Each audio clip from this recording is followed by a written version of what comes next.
सोनाक्षी सिन्हा और जहीर इकबाल इस साल जून में शादी के बंधन में बंधे थे। इस जोड़ी की इंटर रिलीजियस शादी काफी विवादों में भी रही। कहा गया कि सिन्हा फैमिली सोनाक्षी और जहीर की शादी से खुश नहीं थी। हालांकि जहां शत्रुघ्न सिन्हा और पूनम अपनी बेटी की शादी का जश्न करते दिखे, तो वहीं एक्ट्रेस के जुड़वा भाई लव और कुश इस समारोह से गायब रहे। वहीं हाल ही में एक बातचीत में शत्रुघ्न सिन्हा ने सोनाक्षी की शादी में अपने बेटों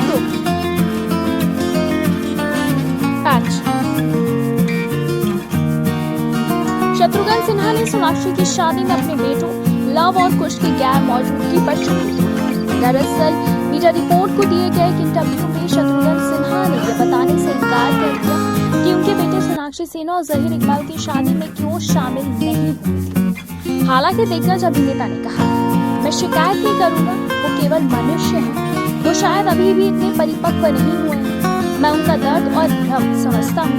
हमेशा एक कल्चरल रिएक्शन होता है।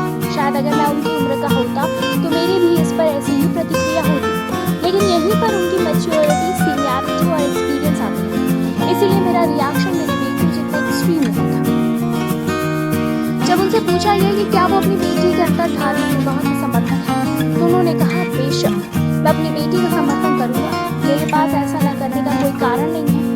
उन्होंने समझाया ये उनकी लाइफ और उनकी शादी है, उन्हें जीवन जीना है। अगर वो एक दूसरे के बारे में श्योर है तो हम इसके खिलाफ होने वाले कौन हैं? पेरेंट्स और एक पिता के रूप में उसका समर्थन करना मेरा कर्तव्य है। शत्रुघ्न सिन्हा ने आगे ये भी कहा, मैं हमेशा उनके साथ रहा हूं और आगे भी रहूंगा। हम महिला सशक्तिकरण के बारे में भी बातें करते हैं, इसके लिए अपनी शादी जोड़ना कैसे गलत है? ऐसा नहीं कि उसने कोई गैर कानूनी काम किया है, वो मैच्योर है। उन्होंने आगे कहा, मैं उसकी शादी की पार्टियों को एंजॉय कर रहा था। लोगों से मिलकर और उनका अभिवादन करके मुझे बहुत खुशी हुई और एक साथ बहुत सारे खूबसूरत लग रहे थे और एक अद्भुत माहौल था। बता दें कि सोनाक्षी सिन्हा और जहीर इकबाल ने 23 जून को अभिनेत्री के मुंबई में स्थित एक इंटीमेट फंक्शन में रजिस्टर्ड शादी की एक स्टार स्टेटेड रिसेप्शन होस्ट किया था। कपल के वेडिंग रिसेप्शन में सलमान खान, हुमा कुरैशी, रेखा और काजोल जैसे बॉलीवुड तमाम सितारे शामिल हुए। फिलहाल इस पे आपकी क्या कुछ राय है? कमेंट के जरिए आप हमें जरूर बताएं। ऐसे तमाम लेटेस्ट खबरों को जानने के लिए जुड़े रहे हमारे साथ और देखते रहे नेक्स्ट ऑन लाइव।